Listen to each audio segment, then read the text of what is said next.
Chapter 1. The Rising Sun. Japan's Ambitions. Japan in the late 1800s was a country of change. For centuries, it had been isolated.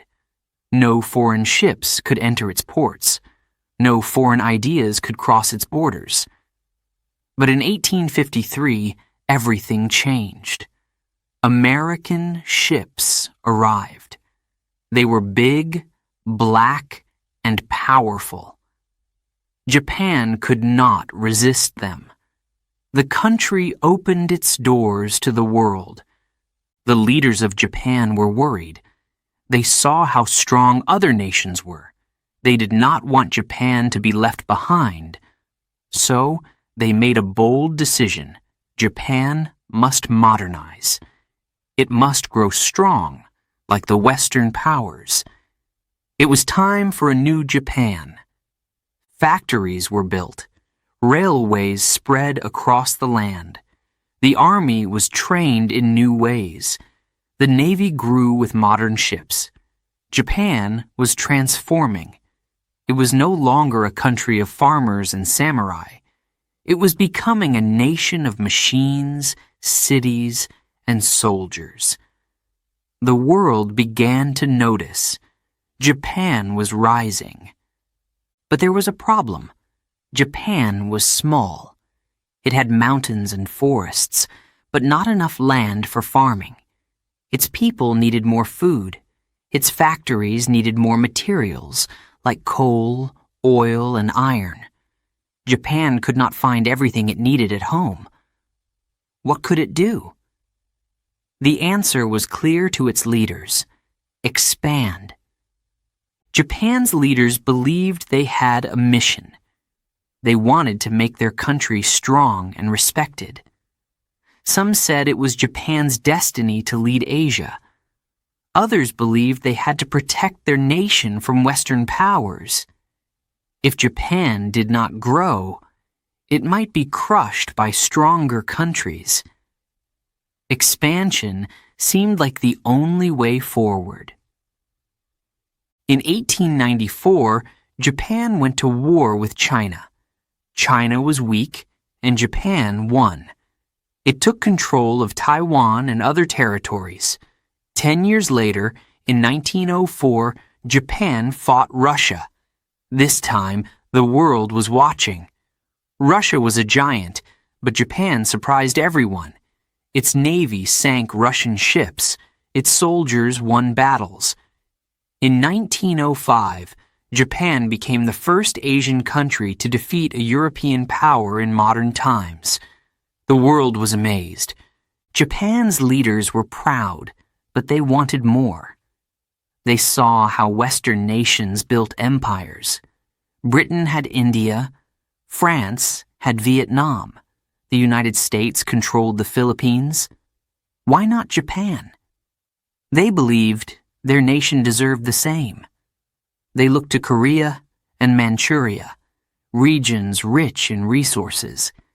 Japan began to expand its influence there. But expansion came at a cost. Other countries were watching.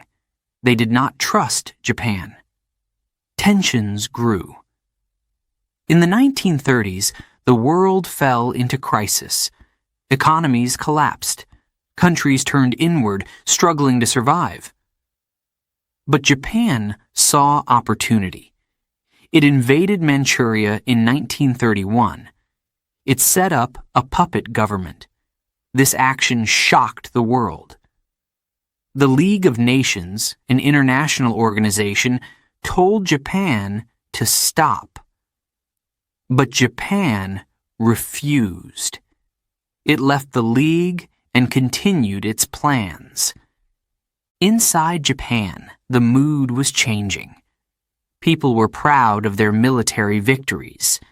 They believed their country was strong. Schools taught children that Japan was special, that its emperor was divine. The military grew more powerful. Some generals believed Japan could do anything. They wanted to build a great empire across Asia. The people were told that Japan's expansion would bring peace and order. But was this true? In 1937, Japan invaded China again. This time, the war was brutal. Cities like Shanghai and Nanking were attacked. Millions of people suffered. The Japanese soldiers believed they were unstoppable. But resistance grew. The Chinese people fought back fiercely. The war dragged on. Japan's leaders did not expect this. They thought victory would be quick. Instead, the war drained Japan's resources and tested its people. As the 1930s ended, Japan's ambitions were clear. It wanted to dominate Asia. It needed resources to fuel its factories and armies. But Japan's actions worried other nations. The United States and Britain began to act. They placed limits on trade with Japan. Oil, steel, and other supplies were cut off. Japan faced a tough choice. Should it back down? Or should it fight for what it needed? This was a time of uncertainty. Japan had become a modern power, but it was not yet secure. Its leaders believed they had no choice. Expansion was their only path. But how far would they go? And what price would they pay? The people of Japan were caught in the middle. Many supported their leaders. They believed in their nation's greatness. But others worried about the future. Would Japan's ambitions bring glory or disaster? No one knew what lay ahead. One thing was certain. The rising sun was shining brighter than ever. But storms were coming. Chapter 2. Empire in the Making. The Invasion of China. It was 1937. Japan had grown powerful. Its leaders believed in a dream to create a great empire. They wanted resources, land, and control. They looked to China, a country rich in land and people. For years, Japan had taken small steps into China, but now it wanted more. Tensions between Japan and China were high. Small clashes happened often. One night in July 1937, near Beijing, shots were fired. No one knows who shot first, but that moment changed everything. Japan used it as a reason to send more troops into China. War had begun. At first, Japan's army moved quickly. It had modern weapons and well-trained soldiers. Chinese forces were weaker. The Japanese captured Beijing, then Shanghai. Each victory made them more confident. They thought the war would be easy. They were wrong. The fighting was brutal. In Shanghai, bombs destroyed homes and shops. Thousands of civilians were killed. Families fled, carrying whatever they could. The streets were filled with crying children, frightened mothers, and wounded men. The sound of gunfire and explosions was everywhere. The city was left in ruins. Then, the Japanese army marched toward Nanking, the capital of China. The Chinese government had fled, leaving the city defenseless. The Japanese arrived in December. What happened next shocked the world. The Japanese soldiers entered Nanking with no mercy. For weeks they killed, looted, and burned. Over 200,000 people died. Many were civilians, women were attacked, families were torn apart. It was a time of horror and pain. The world called it the Nanking Massacre. Japan's leaders denied the truth, but survivors told their stories. Their voices could not be silenced. At home in Japan, people heard different news. Newspapers and radios spoke of victories. Soldiers were called heroes. Many Japanese believed their country was bringing peace to Asia. But this was not true. The war was creating pain, not peace. In China, the people refused to give up. They resisted in every way they could. Soldiers fought bravely, even when they were outnumbered. Civilians hid Japanese weapons or passed secret messages. The Chinese countryside became a battlefield. Every village, every road, every river was a place of struggle. Japan's army began to face problems. China was much larger than Japan had expected. Its soldiers were spread too thin. Supplies ran low, and the Chinese kept fighting. It was not the quick victory Japan had hoped for. The war dragged on, costing lives and resources. The international community watched. Newspapers in the United States and Europe wrote about the war. Photos of the destruction in Nanking shocked readers. People asked, "How can this happen?" But no one acted. The world was already divided. Germany was rising in Europe, and many nations were focused on their own problems. Japan felt strong. Its leaders believed they were unstoppable. They wanted more than China. They dreamed of an empire that stretched across Asia. But their dream was dangerous. It ignored the suffering of millions. It ignored the limits of Japan's power. By the end of 1937, Japan controlled many parts of China. But control did not mean peace. Resistance continued. The Chinese people fought back harder than ever.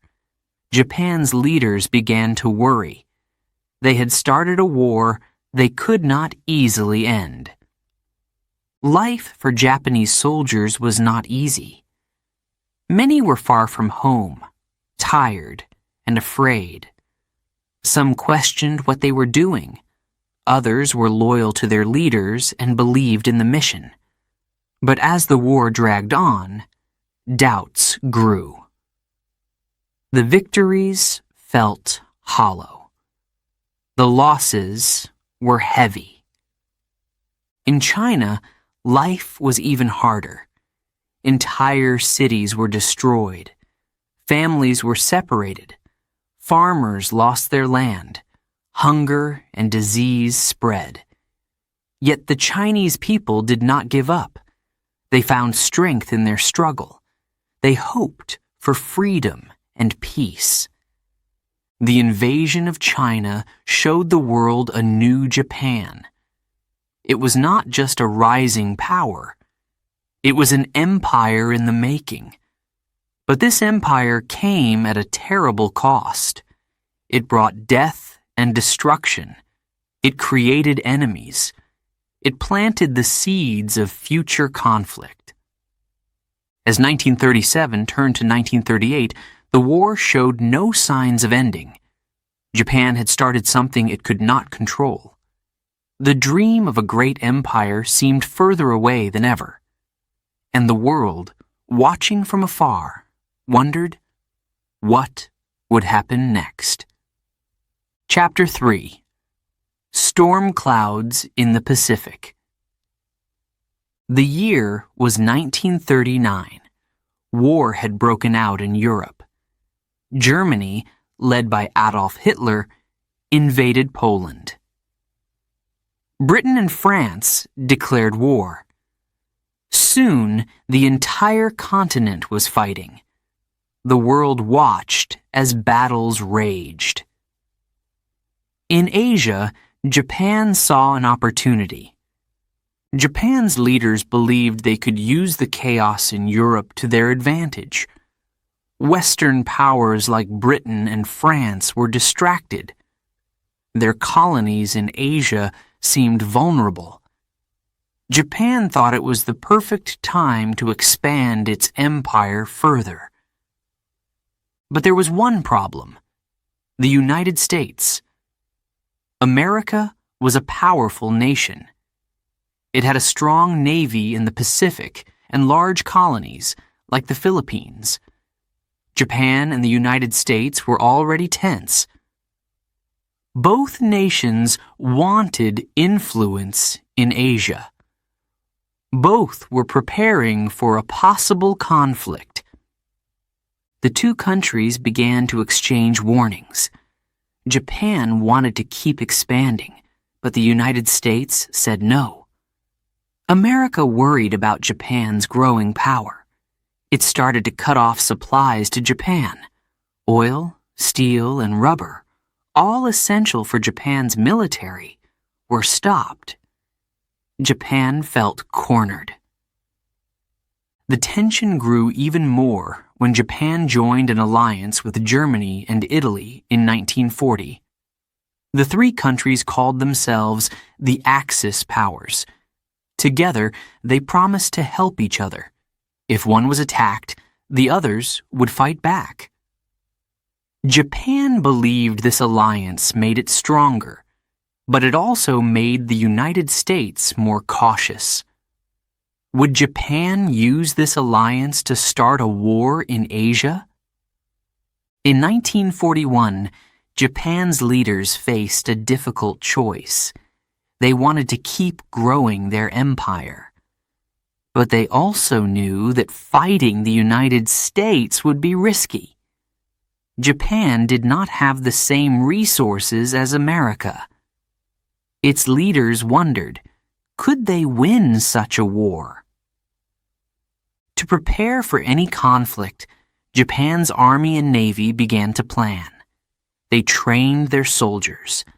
They built more ships and planes. They studied America's weaknesses.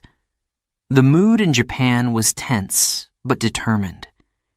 Many people believed their country was destined to lead Asia. They were willing to fight for that dream. The United States also prepared. President Franklin D. Roosevelt watched Japan carefully. He did not want war, but he knew it might come. The American Navy strengthened its bases in the Pacific. Troops were sent to protect places like Hawaii and the Philippines. Both nations were waiting. It felt like a storm was building. As the months passed, the situation grew worse. Japan needed oil to power its tanks and planes. Without it, their military could not fight. But the United States refused to lift its embargo. Japan's leaders became desperate. Some wanted to negotiate. Others wanted war. The debate was fierce. In secret meetings, Japan's military made a bold plan. If they had to fight the United States, they would strike first. They would attack quickly, hoping to destroy America's ability to fight back. It was a gamble, a dangerous one. But Japan believed it was their only chance. Meanwhile, life in Japan was changing. Factories worked day and night to build weapons. Soldiers trained endlessly. Propaganda filled the streets and schools. Children were taught to be loyal to their country. Many people were proud of Japan's strength. But others were afraid. They worried about what war might bring. In America, people were also anxious. The United States had not joined the war in Europe yet. But many Americans felt it was only a matter of time. News of Japan's aggression in Asia made them uneasy. Would the United States be drawn into another world war? The alliance with Germany and Italy made Japan feel powerful, but it also created enemies. Britain, the Soviet Union, and the United States watched the Axis powers closely. They knew these nations wanted to dominate the world. The question was, how far would they go? By late 1941, the storm in the Pacific was ready to break. Diplomats from Japan and the United States met to discuss peace. But the talks went nowhere. Neither side would back down. Japan's leaders decided they had waited long enough. They would act. The people of Japan did not know what was coming. Soldiers whispered about secret missions. Generals met behind closed doors. Ships and planes were moved into position. The tension in the air was almost unbearable. Everyone felt that something big was about to happen. On the other side of the ocean, the American people went about their daily lives. They listened to the radio, worked in factories, and tried to enjoy life. But many felt uneasy. The Pacific seemed so far away, yet the danger felt close. Chapter 4. The Road to Pearl Harbor. The year is 1941. Japan stands at a crossroads. Its leaders are under pressure. The United States has cut off vital supplies. No oil, no steel, no rubber. Without these, Japan's factories cannot run. Its ships and planes cannot move. The empire's dream of expansion seems to be slipping away.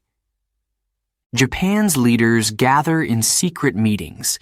They argue about what to do. Some want to negotiate with the United States. Others believe there is only one solution: war. The military grows louder. They say Japan must act now. Waiting, they warn, will make things worse. Prime Minister Hideki Tojo listens. He is a military man, strong and determined. Tojo agrees with the generals. He believes Japan must strike first. It is a risky decision, but he thinks it is the only way to secure Japan's future. The choice is made. Japan will go to war. The plan is bold and dangerous. Japan cannot fight the United States directly for long. The American Navy is large and powerful. But what if Japan destroys that navy before the war begins? What if it catches America by surprise? The generals believe this is the answer. They create a plan to attack Pearl Harbor, a U.S. naval base in Hawaii. The planning is done in secret. Only a few people know the details. Japan's best pilots are chosen for the mission. Ships and planes are prepared quietly. Messages are sent in secret codes. The Japanese people know nothing of what is coming. Even some soldiers are unaware of the full plan. The leader of the attack is Admiral Isoroku Yamamoto. He is a brilliant strategist, but he is also cautious. Yamamoto knows the risks. He understands the power of the United States. We can win for 6 months, he says, but after that, I cannot promise success. Still, he follows orders. He knows his duty. In Japan, life goes on as usual. Factories work day and night. Soldiers train. Children play in the streets. But under the surface, tension is growing. War feels close, but no one knows when or where it will begin. The Japanese fleet sets sail in late November. It includes 6 aircraft carriers, battleships, and destroyers. They move quietly across the Pacific Ocean. The fleet stays hidden, avoiding other ships. The sailors are told to remain silent. No radios, no signals. They are heading for Hawaii. Back in Japan, diplomats continue to talk with the United States. They try to keep America distracted. The negotiations are a cover. Japan does not want the U.S. to suspect anything. But time is running out. The attack is planned for December 7th. At Pearl Harbor, life is peaceful. The sailors and soldiers enjoy the warm weather. Many are relaxing. They do not expect trouble. It is a Sunday morning and the base is quiet. Ships are docked in rows. Planes are parked neatly on the airfields. Everything seems calm. But far away, the Japanese fleet is preparing. The pilots gather for their final briefing. They are given maps of Pearl Harbor. They learn their targets, the battleships, the airfields, the oil tanks. They are told to strike quickly and with full force. There can be no hesitation. The pilots write letters to their families. Some are nervous, others are excited. They believe they are fighting for Japan's future. They climb into their planes, ready for the mission. The sun begins to rise. The attack is about to begin. The first wave of planes takes off just before 6 a.m. More than 180 aircraft fill the sky. Fighters, bombers, torpedo planes, all heading toward Pearl Harbor. The pilots fly low, staying out of sight. They are silent, focused, and determined. At Pearl Harbor, the sailors and soldiers wake up. Some are having breakfast, others are still sleeping. No one notices the danger approaching. The radar picks up something unusual, but it is dismissed. They think it is a group of American planes. The base remains unprepared. At 7:55 a.m., the first bombs fall. Explosions shake the harbor. Planes dive from the sky, machine guns firing. Ships are hit one by one. The USS Arizona is struck and erupts in flames. Sailors jump into the water, trying to escape the burning ships. The air is filled with smoke and chaos. The attack is swift and deadly. The second wave of Japanese planes arrives shortly after the first. More bombs fall. More ships are destroyed. The airfields are attacked. Planes on the ground are set on fire. The sound of explosions, gunfire, and sirens fills the air. It is a scene of destruction. The Americans fight back as best they can. Anti-aircraft guns fire into the sky. Some planes manage to take off and engage the attackers. But the surprise is complete. The damage is done. By 9:45 a.m., the attack is over. The Japanese planes return to their carriers. They have lost only a few pilots. The mission is considered a success. But in Japan, Admiral Yamamoto is not celebrating. He knows what will come next. "I fear," he says, "we have awakened a sleeping giant." At Pearl Harbor, the damage is devastating. 8 battleships are destroyed or badly damaged. Hundreds of planes are lost. More than 2,400 Americans are killed. It is a day of shock and sorrow. President Franklin D. Roosevelt calls it a date which will live in infamy. The United States declares war on Japan the next day. The attack on Pearl Harbor changes everything. The Pacific is now a battlefield. Japan has taken its first step into a larger war. But what will this decision mean for the nation? Will it bring the glory Japan seeks, or lead to disaster? Only time will tell. Chapter 5. A Day of Infamy. The morning of December 7th, 1941, began like any other in Hawaii. The sun rose over Pearl Harbor. The air was warm and the sea was calm. Soldiers and sailors at the naval base were starting their day. Some were having breakfast. Others were writing letters home. The air was filled with the sounds of everyday life: laughter, footsteps, and the hum of engines. But far out to sea, something unusual was happening. Japanese planes were in the air. Their engines roared as they flew closer to Pearl Harbor. The pilots were focused. Their mission was clear: attack and destroy the American fleet. The surprise had to be perfect. At 7:55 a.m., everything changed. The first bombs fell, and the world seemed to explode. Planes dived from the sky, their guns firing. Ships were hit. The USS Arizona, a massive battleship, took a direct hit. The explosion was so powerful it shook the harbor. Flames and smoke rose high into the sky. Sailors on board had no chance to escape. The ship sank quickly, taking over 1,000 lives. The sailors and soldiers at Pearl Harbor were caught off guard.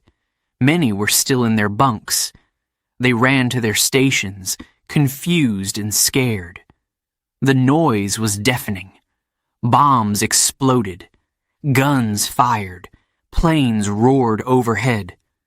The water turned black with oil from the damaged ships. The air smelled of smoke and fire. Some men jumped into the harbor to escape the flames. The water was cold and full of debris. Others tried to fight back. Anti-aircraft guns began firing into the sky. A few American planes managed to take off. They fought bravely. But it was not enough. The Japanese attack was too sudden, too powerful. For nearly 2 hours, the chaos continued. The Japanese planes came in waves. Bombs and torpedoes hit ship after ship. The USS Oklahoma was hit multiple times. It rolled over, trapping hundreds of men inside. Rescue teams worked desperately to save them. Some were pulled out alive, but many were not. On the airfields, the destruction was just as severe. American planes were lined up, unprepared for an attack. They were easy targets. Bombs rained down, destroying the aircraft. Explosions echoed across the island. The ground shook. Smoke covered the horizon. By 9:45 a.m., the attack was over. The Japanese planes turned back to their carriers. The harbor was silent, except for the sound of burning ships and cries for help. The damage was devastating. 8 battleships were destroyed or badly damaged. Nearly 200 planes were lost. Over 2,400 Americans were dead. It was a day of sorrow and shock. Word of the attack spread quickly. Radios across the United States reported the news. People could not believe it. "Pearl Harbor has been attacked," they said. Families listened in horror, worried for their loved ones. How could this happen? Why was the country not prepared? Questions filled the air, but there were no answers. In Washington, President Franklin D. Roosevelt received the news. He was calm but determined. His face showed the weight of the moment. He knew what this meant. The United States was now at war. That evening, he began writing a speech to address the nation. The next day, December 8th, Roosevelt stood before Congress. His voice was strong and clear. He called December 7th a date which will live in infamy. He described the attack, the lives lost, and the destruction. He asked Congress to declare war on Japan. The vote was nearly unanimous. The United States was now fully involved in World War II. Across the country, people were angry. They wanted revenge. Young men lined up to join the military. Factories began working around the clock to build ships, planes, and weapons. America was waking up, ready to fight. The attack on Pearl Harbor had united the nation. In Japan, the news of the attack was met with celebration. The military believed they had achieved a great victory. They had destroyed much of the American fleet. They felt powerful and unstoppable. Soldiers and citizens cheered, confident that Japan would now control the Pacific. But not everyone in Japan was celebrating. Admiral Isoroku Yamamoto, the man who planned the attack, was worried. He knew the United States was strong. The attack had been successful, but it had also awakened a giant. Yamamoto feared what would come next. "I fear," he said, "we have only awakened a sleeping giant and filled him with a terrible resolve." At Pearl Harbor, the survivors began to pick up the pieces. The wreckage was overwhelming. Ships lay in ruins. Oil covered the water. The smell of smoke lingered for days. Families mourned the loss of their loved ones.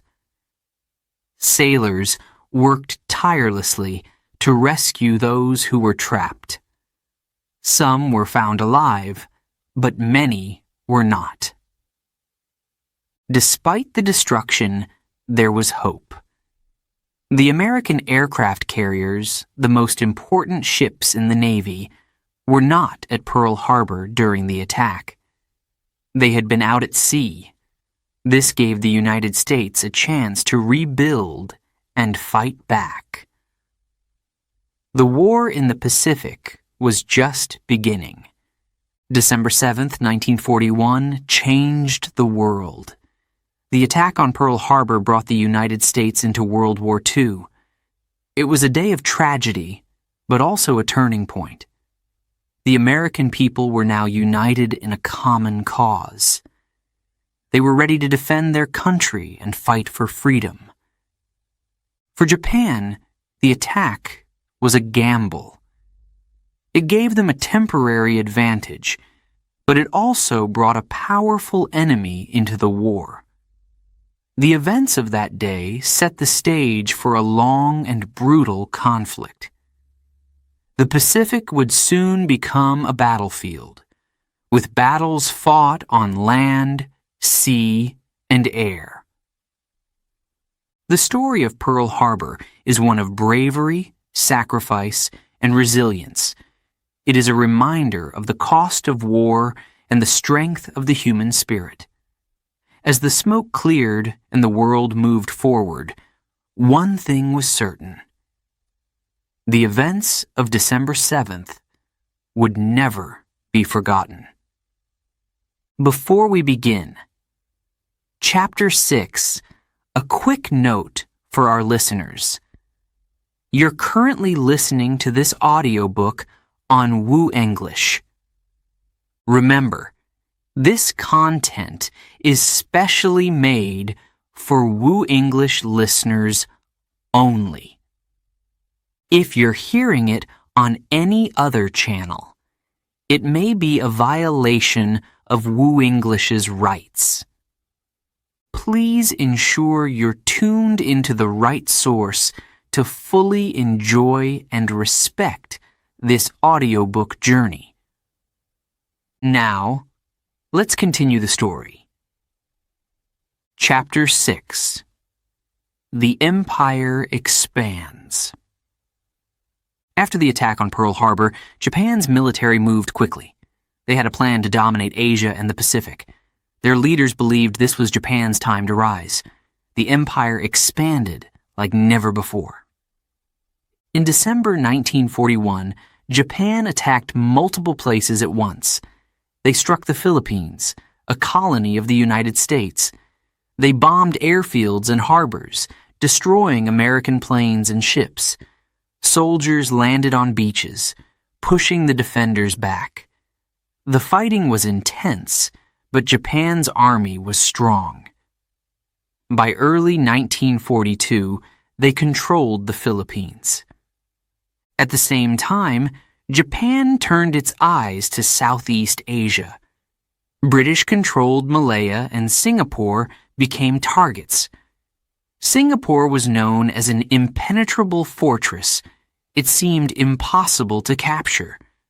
But Japan's soldiers were prepared. They moved through the jungles, surprising the British forces. They used bicycles to travel quickly, avoiding main roads. By February 1942, Singapore fell. It was a shocking defeat for the British. Victory after victory followed. Japan took over the Dutch East Indies, now Indonesia. These islands were rich in oil and other resources. Japan's leaders celebrated. The empire was growing stronger. From Burma in the west to the islands of the Pacific, Japan seemed unstoppable. Everywhere the Japanese army went, people were afraid. Their soldiers had a reputation for being fierce and disciplined. They marched into cities and towns, often using brutal tactics. Civilians were forced to work for the Japanese military. Many were treated harshly. In some places, entire villages were destroyed. The people of Asia lived in fear. But not everyone accepted Japan's rule. In the Philippines, resistance fighters formed groups. They hid in the mountains and jungles. They attacked Japanese supply lines and ambushed soldiers. These guerrilla fighters inspired hope among the people. The Japanese army struggled to stop them. In other countries, resistance grew too. In Burma, local fighters joined with British forces to challenge Japan. In China, the war continued. The Chinese people refused to give up, even as Japanese forces controlled large parts of their country. Across Asia, Japan faced small but determined enemies. At sea, the Japanese Navy was powerful. Their ships and planes dominated the Pacific, but cracks began to show. In April 1942, American planes bombed Tokyo. It was called the Doolittle Raid. The attack caused little damage, but it shocked Japan. How had the Americans reached their homeland? The Japanese people began to worry. Maybe they were not as safe as they thought. The United States was preparing to fight back. Factories across America worked day and night, building ships, planes, and weapons. Young men joined the military, ready to defend their country. Japan's leaders knew the Americans were coming. They needed to strengthen their hold on the Pacific before it was too late. By mid-1942, Japan controlled much of the Pacific. They occupied islands like Guam and Wake Island. They moved closer to Australia, threatening its safety. The people of Australia feared an invasion. But help was on the way. The United States sent troops and supplies to defend the region. Japan's expansion reached its peak in early 1942. The empire was vast, stretching across thousands of miles. But holding such a large area was difficult. Supply lines were long, soldiers were tired, resources were stretched thin, and the United States was growing stronger every day. In June 1942, everything changed. The Japanese Navy planned to attack Midway, a small island in the Pacific. They wanted to destroy the American fleet. But the Americans had broken Japan's secret codes. They knew the attack was coming. At the Battle of Midway, the United States struck back. They sank 4 Japanese aircraft carriers, a devastating loss. It was a turning point in the war.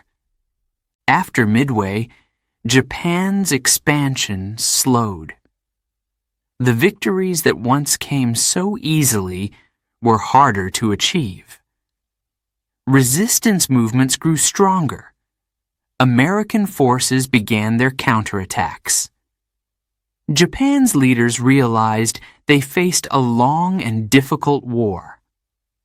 For the people of Asia, life under Japanese rule was harsh. Food was scarce. Families lived in fear. Many worked as forced laborers for the Japanese army. But they also found ways to resist. Secret groups formed, sharing information and planning sabotage. Their courage inspired others to fight back.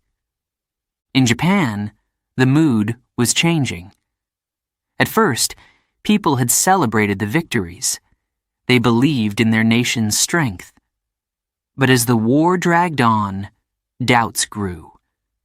Families worried about their loved ones fighting far from home. Food shortages became common. The Japanese people began to feel the strain of war. By the end of 1942, the Japanese Empire was still vast, but its future was uncertain. The United States was advancing. The people of Asia were resisting. Japan's leaders faced a choice: continue their fight for dominance or find a way to end the war. But surrender was not an option for them. Not yet. The empire had grown quickly, but could it last? Japan's soldiers and sailors were brave and determined. Their leaders were confident, but cracks were showing. The once unstoppable empire now faced challenges from all sides. The tide of the war was beginning to turn. Chapter 7. Turning the Tide, Midway. In June 1942, the Pacific Ocean was calm. But beneath the surface, tension was growing. Japan's navy, once unstoppable, prepared for a bold strike. Their target was a small island called Midway. It was an important base for the United States. If Japan captured Midway, it could control the Central Pacific. Admiral Isoroku Yamamoto led the Japanese plan. He believed the Americans would not expect such an attack. He wanted to lure their navy into a trap. Japan had 4 powerful aircraft carriers. These carriers had been victorious at Pearl Harbor. Yamamoto thought they would secure another victory. Confidence was high. But Japan did not know one important fact. The Americans had broken their secret codes. U.S. intelligence officers worked tirelessly, listening to Japanese messages. They discovered the plan. Admiral Chester Nimitz, the leader of the U.S. Pacific Fleet, prepared a counterattack. The Americans were ready. On June 3rd, Japanese ships moved toward Midway. They carried planes, bombs, and thousands of soldiers. The Japanese believed their attack would be a surprise, but the Americans were already watching. U.S. planes from Midway flew out to strike first. They caused little damage, but showed Japan that the battle would not be easy. The morning of June 4th, 1942, was clear and bright. Japanese planes launched their first attack on Midway. Bombs fell on the small island. Buildings burned. Runways were damaged. The defenders fought back bravely. Anti-aircraft guns roared. Pilots scrambled to their planes. Midway was still standing. While Japanese planes attacked the island, their carriers prepared for another wave. But they were vulnerable. They did not know that American carriers were nearby. The U.S. had 3 carriers, USS Enterprise, USS Hornet, and USS Yorktown. They launched their planes in silence. The battle was about to begin. The first American planes to attack were torpedo bombers. They flew low over the water, heading straight for the Japanese ships. The Japanese defenses were strong. Fighter planes and anti-aircraft guns filled the sky with bullets. One by one, the American bombers were shot down. It seemed hopeless. But then, something incredible happened. As Japanese fighters focused on the torpedo bombers, another group of American planes appeared. These were dive bombers, flying high above. They came down suddenly, like hawks attacking their prey. The Japanese carriers were caught off guard. In just minutes, the U.S. dive bombers changed the course of the battle. Bombs hit 3 Japanese carriers, Akagi, Kaga, and Soryu. Explosions tore through the ships. Fires spread quickly. The carriers, full of fuel and planes, became infernos. Sailors jumped into the sea to escape the flames. The Japanese were stunned. Their powerful carriers were destroyed. Only one Hiryu remained. But it was not enough. Hiryu launched planes in a desperate counterattack. They hit the USS Yorktown, causing heavy damage. The ship fought bravely, but eventually sank. Even so, the U.S. still had 2 carriers to continue the fight. American planes found Hiryu later that day. Dive bombers struck again. The last Japanese carrier was destroyed. The battle was over. Japan had lost 4 carriers, more than 300 planes, and many experienced pilots. The United States had turned the tide of the war. For Japan, the Battle of Midway was a disaster. It was their first major defeat. The loss of carriers and pilots weakened their navy. They could no longer attack as boldly as before. Japan's leaders were shocked. Their plans for expansion had failed. The empire's momentum was broken. In the United States, news of the victory spread quickly. It gave the American people hope. For months, they had been on the defensive. Now, they believed they could win. Factories worked harder than ever. Soldiers trained with renewed determination. Midway showed that the Japanese Navy was not invincible. the battle also changed Japan's strategy.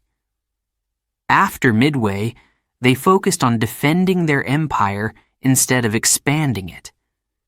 They built strongholds on islands like Guadalcanal and Iwo Jima. They hoped to make it difficult for the United States to advance. But the Americans were determined. They would not stop until Japan was defeated.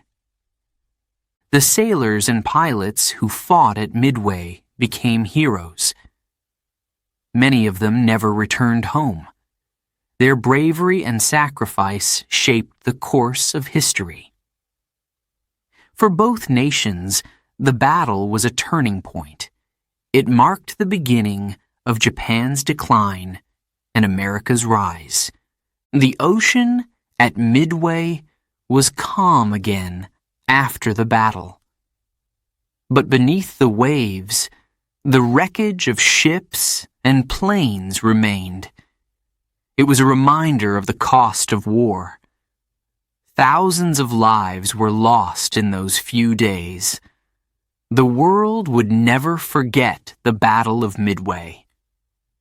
As the United States prepared to push forward, Japan faced a long and difficult fight.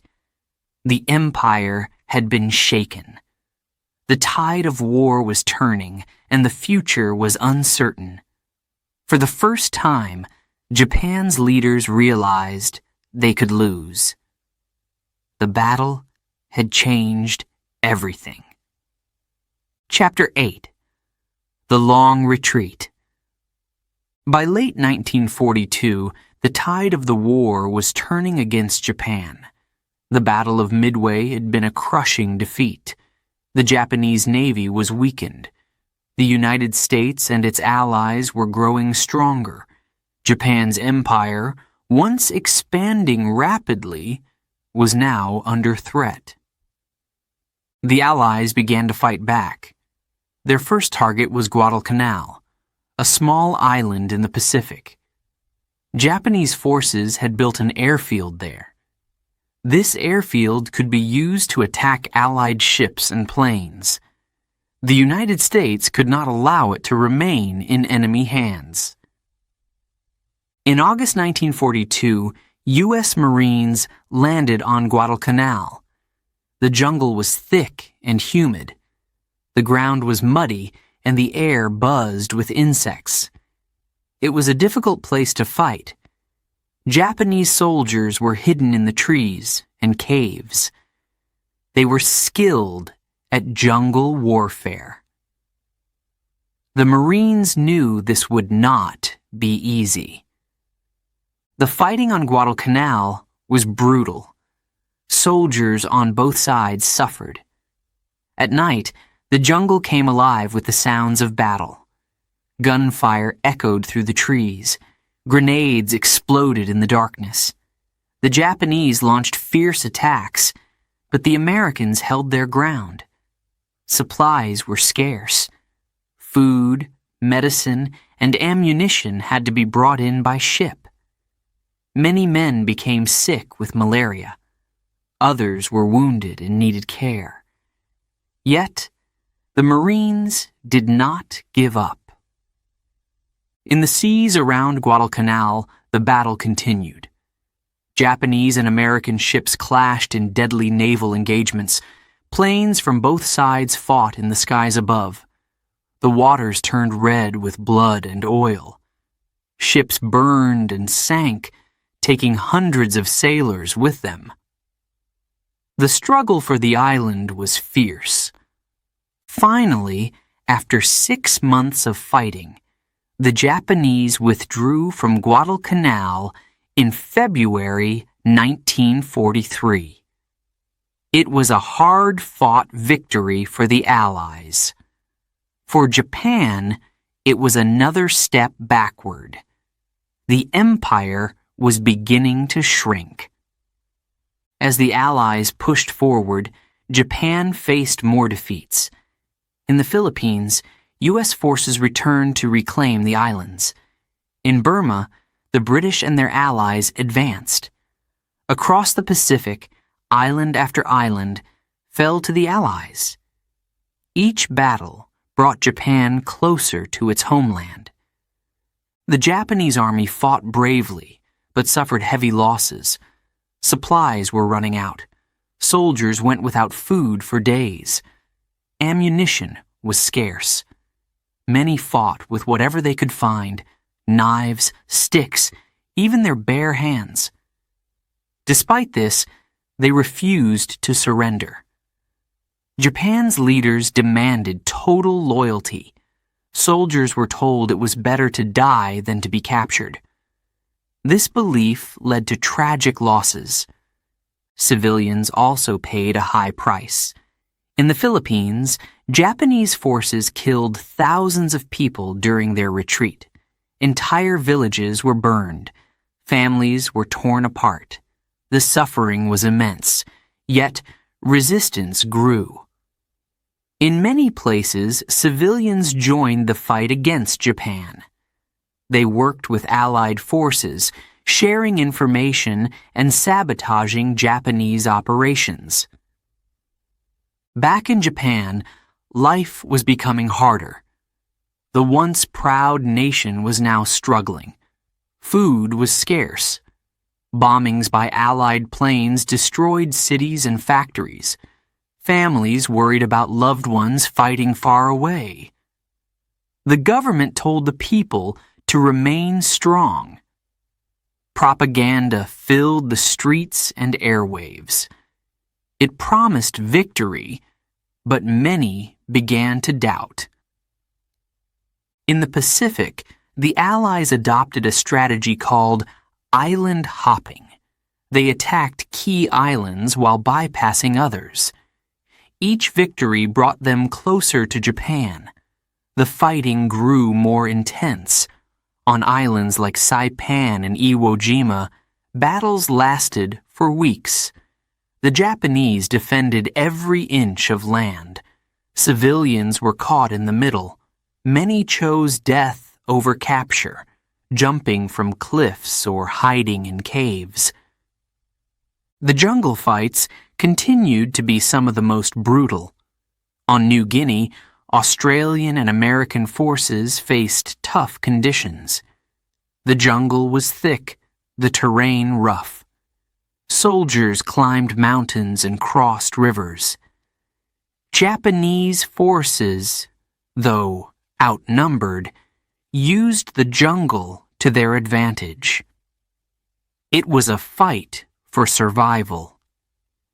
Despite their losses, Japan's leaders refused to surrender. They believed in their divine mission to protect the emperor and the nation. Surrender, they thought, was dishonorable. They demanded that soldiers and civilians fight to the end. This belief made the war even more painful. By 1944, the Allies were closing in. The Japanese Navy was nearly destroyed. The Air Force had few planes left. The Army was spread thin across Asia and the Pacific. Yet, Japan fought on. Pilots became kamikazes, flying their planes into Allied ships. These suicide missions shocked the world. They showed Japan's desperation and determination. For the Allies, victory was in sight, but it came at a high cost. Thousands of soldiers were killed or wounded in each battle. Ships were sunk. Planes were lost. The war in the Pacific was long and difficult. The jungle, the heat, and the enemy made every step forward a challenge. By the end of 1944, Japan was in retreat on all fronts. Its empire was shrinking. Once, it had seemed unstoppable. Now, it was struggling to survive. The people of Japan faced the reality of war. Bombs fell on their cities. Food was harder to find. Families mourned the loss of fathers, sons, and brothers. The dream of empire was slipping away.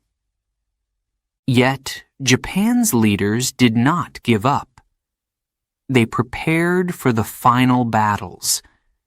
They believed they could still protect their homeland. Soldiers were ordered to defend every island to the last man.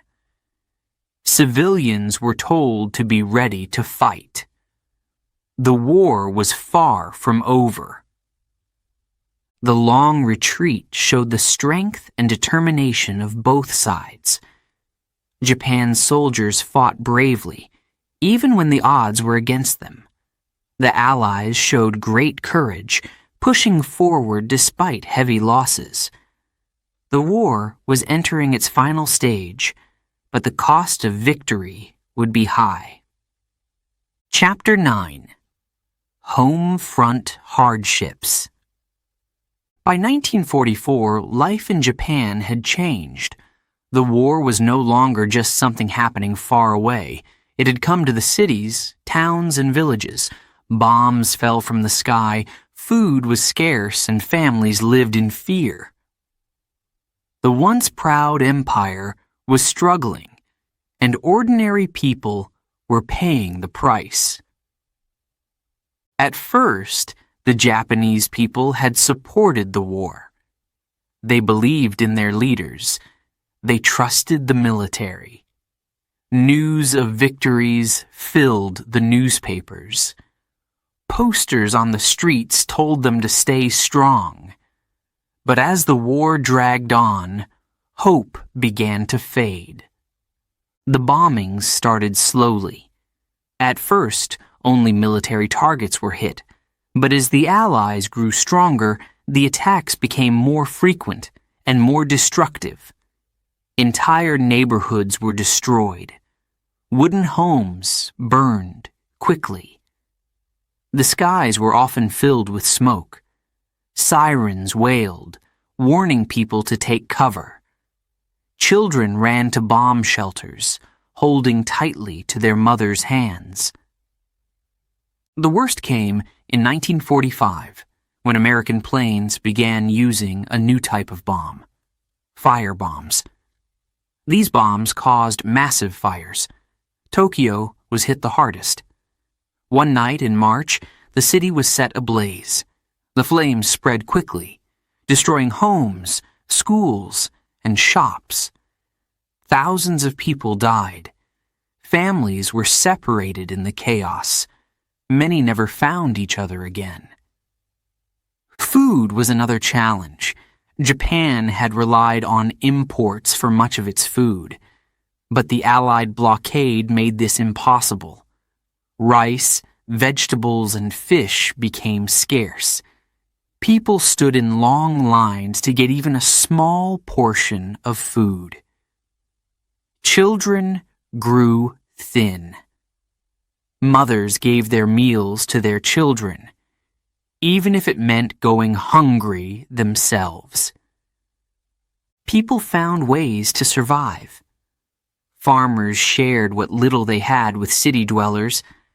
Families planted vegetables in small gardens. Children gathered wild plants to eat. Yet, hunger was everywhere. The government urged people to endure. They called it gamen, or patience. It became a way of life. Meanwhile, fathers, brothers, and sons were at the front. Soldiers wrote letters home when they could. Their words were often cheerful, but the families knew the truth. Many soldiers would never return. Mothers kept their spirits up for their children, but at night they cried quietly. Each knock at the door brought fear. Was it news of a loved one? Was it the worst news? Schools changed too. Children were taught to be loyal to the emperor and the nation. They learned how to fight, even as young boys and girls. Some practiced with wooden sticks, pretending they were rifles. Others dug trenches to protect their towns. Teachers told them to prepare for invasion. The children obeyed, but they were scared. In the countryside, life was a little easier. The bombings mostly targeted cities. Farmers could grow their own food, though they were required to give much of it to the military. Still, even in rural areas, the war was felt. Planes flew overhead. Soldiers passed through. The fear of invasion was everywhere. For women, the war brought new challenges.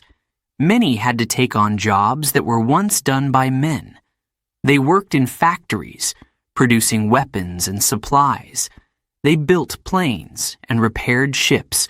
Their hands became rough, their backs sore.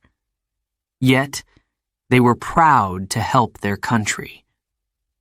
They worked long hours, often with little rest. Some women became nurses, caring for the wounded. Hospitals were overcrowded. Supplies were limited. The injured soldiers told stories of the battles they had faced. Some were sad, others hopeful.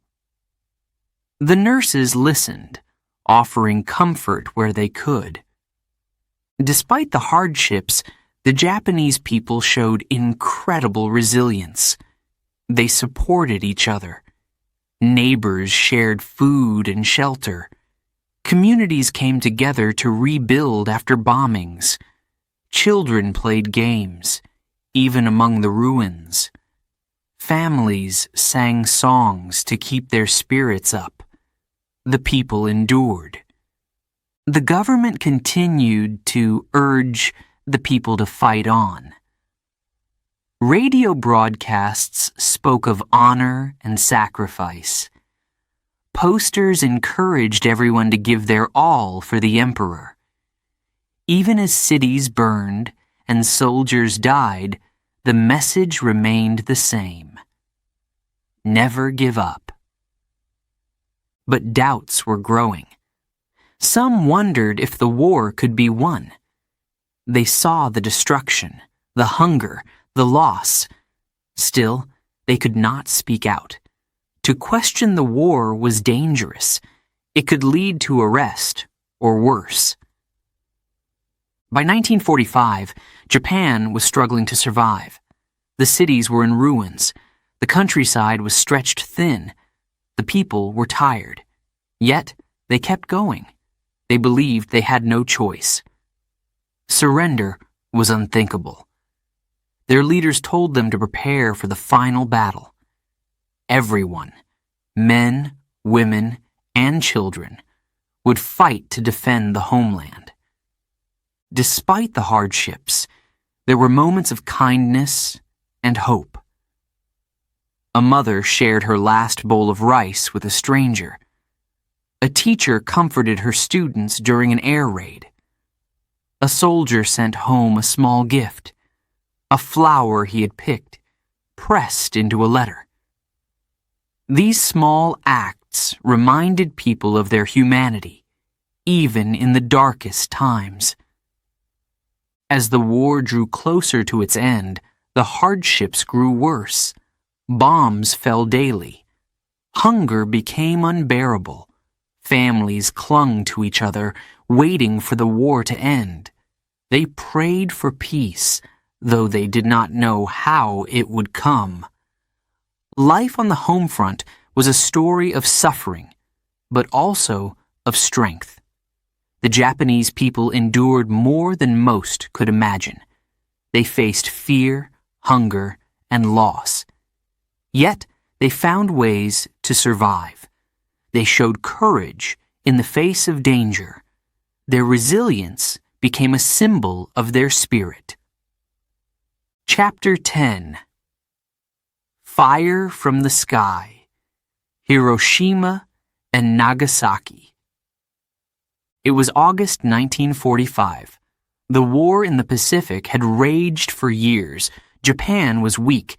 Its cities were in ruins. Food was scarce. Yet the war continued. Japan's leaders refused to surrender. The Allies wanted to end the conflict. They turned to a new and terrifying weapon, the atomic bomb. On the morning of August 6, 1945, the city of Hiroshima was calm. People were starting their day. Children walked to school. Workers headed to factories. Mothers prepared breakfast. No one knew what was coming. High above the city, an American B-29 bomber named Enola Gay flew silently. On board was a single bomb called Little Boy. It was unlike any bomb ever used before. At 8:15 a.m., the bomb was released. It fell for 43 seconds before exploding in the air above Hiroshima. In an instant, the city was engulfed in light. A blinding flash turned night into day. Then came the heat, unimaginable, burning everything it touched. Buildings collapsed. Trees burst into flames. People near the explosion were vaporized. Those farther away were thrown to the ground. Their skin burned. A mushroom cloud rose high into the sky. The sound of the explosion echoed for miles. Survivors screamed in terror. The streets were filled with rubble and fire. The rivers ran red. Tens of thousands of people died instantly. Many more were injured. The scale of destruction was unimaginable. Those who survived faced a nightmare. Fires spread across the city. Survivors searched for loved ones. Many were horribly burned, their skin hanging in strips. Hospitals were overwhelmed. Doctors worked tirelessly, but there was little they could do. The injured begged for water. Many died before help could reach them. The people of Hiroshima could not understand what had happened. Some thought it was a massive air raid. Others believed it was a new kind of weapon. Few could comprehend the true power of the atomic bomb. The city, once full of life, was now a wasteland. 3 days later, on August 9th, 1945, it happened again. This time, the target was Nagasaki. Another B-29 bomber carried a bomb called Fat Man. The bomb was dropped at 11:02 a.m. It exploded over the city, causing massive destruction. The hills around Nagasaki contained the blast, intensifying its impact. In Nagasaki, as in Hiroshima, tens of thousands died instantly. Buildings crumbled. Fires raged. Survivors wandered the streets, dazed and injured. The horrors of the first bombing were repeated. Once again, the world saw the unimaginable power of nuclear war. The survivors, known as hibakusha, carried the scars of the bombings for the rest of their lives. Many suffered from burns and radiation sickness. Some lost entire families. Others were haunted by memories of that day. They told their stories so the world would never forget. In the days following the bombings, Japan faced a terrible reality. The atomic bombs had destroyed 2 cities. Millions of lives were shattered. The Allies demanded surrender. Japan's leaders were divided. Some wanted to fight on. Others knew the war was lost. On August 15th, 1945, Emperor Hirohito spoke to the nation. It was the first time the Japanese people had heard his voice. He announced Japan's surrender. His words were solemn and heavy. He described the bombings and the suffering they had caused. The war was over. The atomic bombings of Hiroshima and Nagasaki changed the world. They showed the devastating power of nuclear weapons. They ended the war but left a legacy of pain and loss. Survivors carried the message, "Never again." Their voices reminded the world of the horrors of war. For Japan, the bombings marked the end of a dark chapter. The country would rise again, but the scars of Hiroshima and Nagasaki would never fade. The memories of those who lived through it remain a powerful reminder of the cost of war and the hope for peace. Chapter 11. The War Ends. Surrender and Reflection. By August 1945, Japan was in ruins. Its cities were bombed. Its people were hungry. The military was broken. The atomic bombings of Hiroshima and Nagasaki had brought unimaginable destruction. Japan's leaders knew the war could not continue. It was time to surrender. The decision was not easy. For years, Japan's government had told its people that surrender was dishonorable. Soldiers were trained to fight to the death. Civilians were told to prepare to defend their homeland. But now, surrender was the only option. On August 15, 1945, a historic event occurred. Emperor Hirohito spoke to the Japanese people. It was the first time they had ever heard his voice. His message was broadcast on the radio. People gathered around in silence, straining to hear his words. The emperor's voice was calm and serious. He announced that Japan would surrender. He spoke of the terrible power of the atomic bombs and the suffering they had caused. He said the decision was made to save lives and to bring peace. Many listeners cried. Some were relieved. Others felt deep sadness and shame. The war was over. On September 2nd, 1945, the formal surrender took place. Representatives of Japan and the Allied forces met aboard the USS Missouri, a large battleship anchored in Tokyo Bay. The Japanese officials signed the surrender documents. General Douglas MacArthur, representing the Allies, spoke of peace and rebuilding. The ceremony was brief, but emotional. The long war had finally come to an end. As the news spread, soldiers and civilians reacted in different ways. Japanese soldiers stationed in distant places heard the announcement with disbelief. Some had fought for years, enduring hunger and disease. Now, they were told to lay down their weapons. For many, it was a bitter moment. They had dreamed of victory, but now they faced defeat. In Japan, the mood was somber. Families waited anxiously for their loved ones to return home. Trains brought soldiers back from the front lines. Many were thin, tired, and injured. They carried stories of battles, hardships, and loss.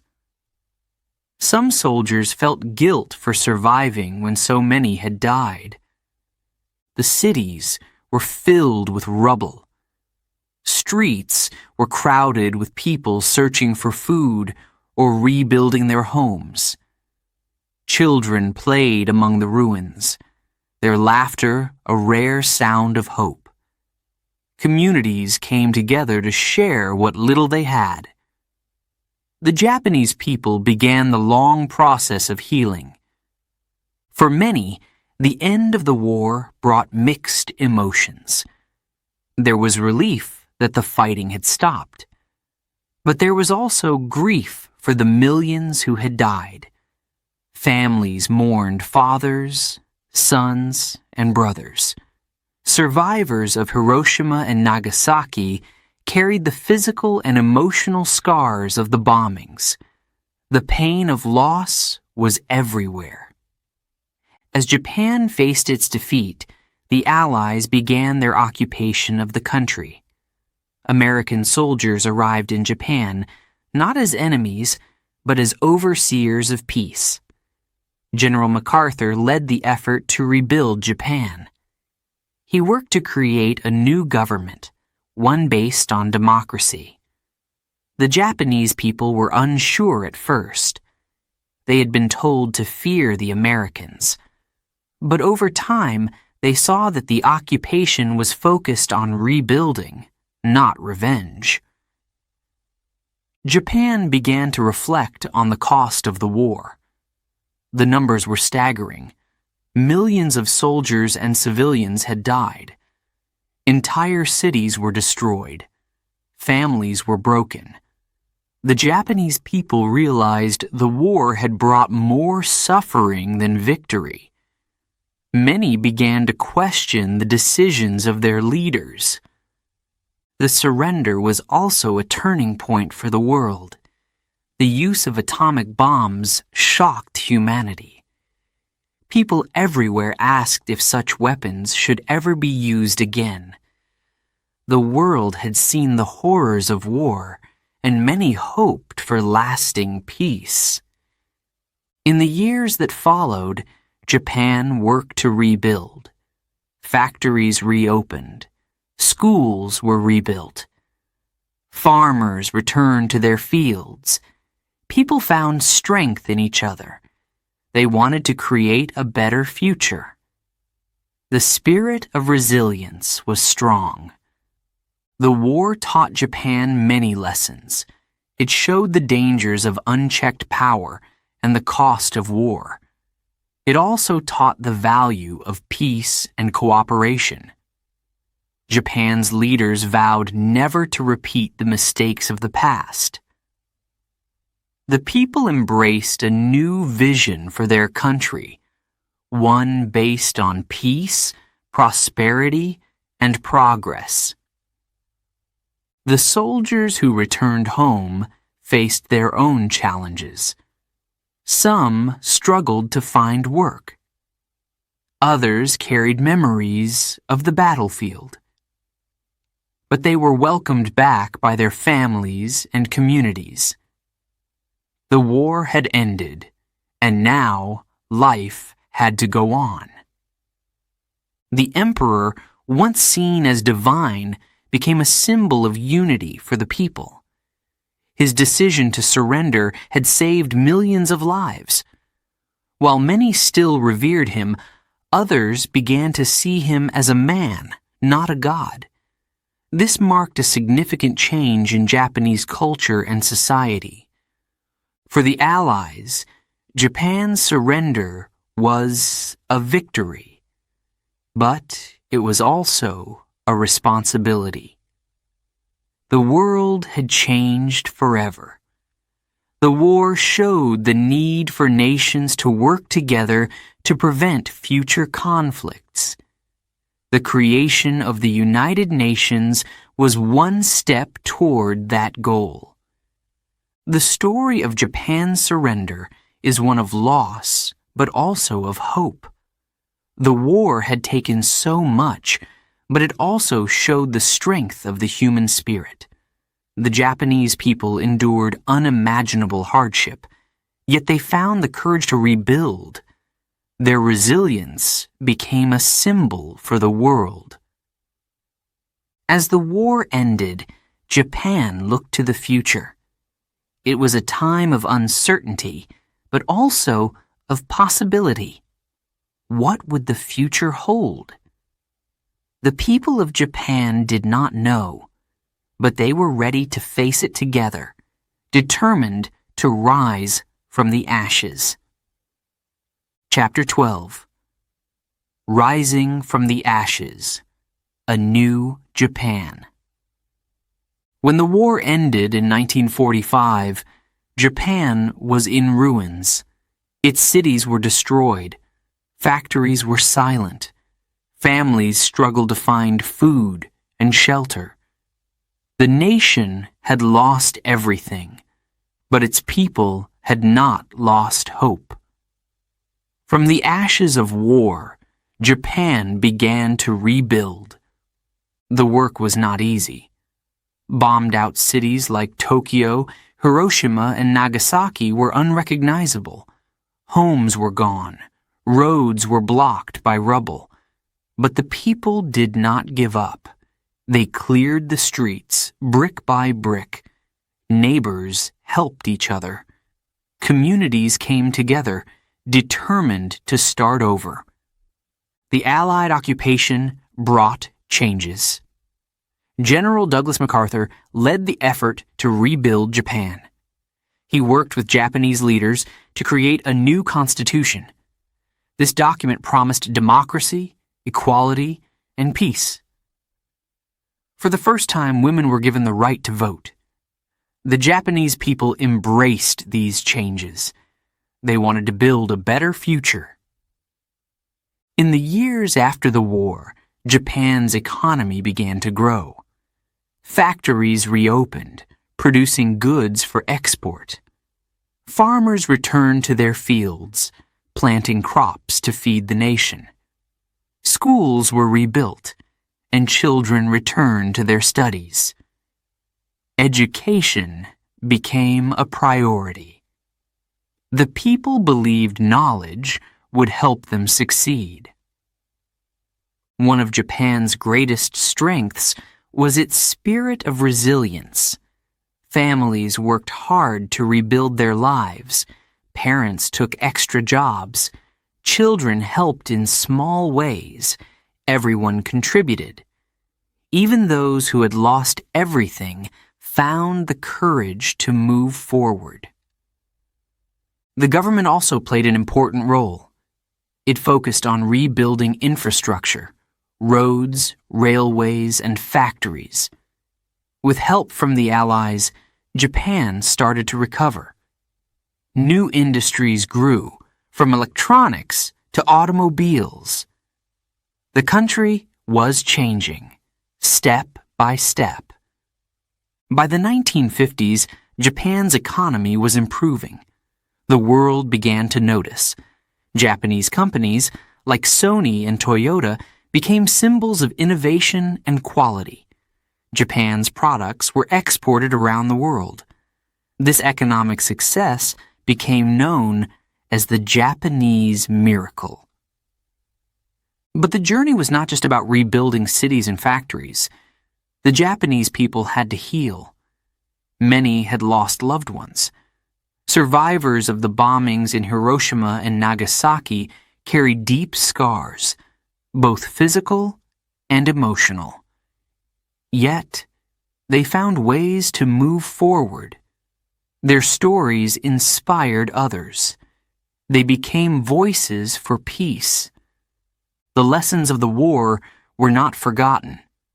Japan's new constitution renounced war. The people committed themselves to peace. They focused on creating a nation that valued education, culture, and innovation. The painful memories of the past became a reminder of the importance of harmony. The 1960s brought even more change. Japan hosted the 1964 Summer Olympics in Tokyo. It was a proud moment for the nation. The world saw a new Japan, modern, peaceful, and vibrant. The event symbolized Japan's recovery and its place on the global stage. Art and culture also flourished. Writers, filmmakers, and artists shared stories that reflected Japan's past and present. Traditional arts, like tea ceremonies and calligraphy, remained important. At the same time, new ideas from around the world influenced Japanese culture. The nation became a blend of old and new. As Japan grew, its cities transformed. Tokyo became a bustling metropolis, full of skyscrapers and neon lights. Bullet trains connected the country, making travel faster and easier. Rural areas also developed, with new schools, hospitals, and industries. Japan's success was not just about wealth. It was about the strength of its people. They showed the world what could be achieved through hard work, unity, and determination. They took pride in their accomplishments, but remained humble. They remembered the sacrifices of those who had come before them. Education played a key role in Japan's rise. Schools taught not only knowledge, but also values like respect, discipline, and teamwork. Children learned the importance of contributing to society. These lessons shaped a new generation, ready to lead the country into the future. The Japanese people also became leaders in technology. Scientists and engineers created innovations that changed the world. From advanced robotics to groundbreaking electronics, Japan became a global leader in innovation.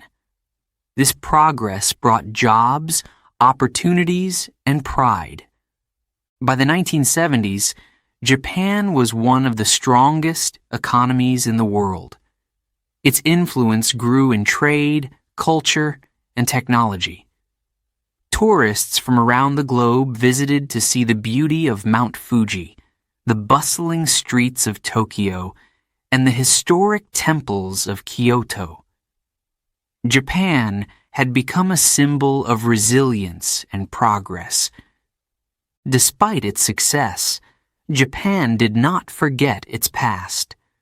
Memorials were built to honor those who had suffered during the war. Museums in Hiroshima and Nagasaki educated visitors about the horrors of nuclear weapons. These places became reminders of the importance of peace. Japan's rise was not without challenges. Natural disasters, like earthquakes and typhoons, tested the nation's strength. Economic slowdowns brought uncertainty. But each time, the Japanese people responded with courage and unity. They rebuilt, adapted, and continued to move forward. Today, Japan is known as a peaceful and prosperous nation. Its cities are vibrant, its industries are innovative, and its culture is respected worldwide. The journey from war to recovery was long and difficult, but it showed the strength of the human spirit. The story of Japan's rise is a story of hope. It reminds us that even in the darkest times, there is a way forward. The resilience of the Japanese people inspires us to face challenges with courage and determination. Their journey is a testament to the power of unity and the will to overcome. As this chapter ends, we are left with a powerful lesson. From the ashes of war, a nation can rebuild. From loss and hardship, a new future can emerge. Japan's story is one of transformation, resilience, and hope. It is a story for the world.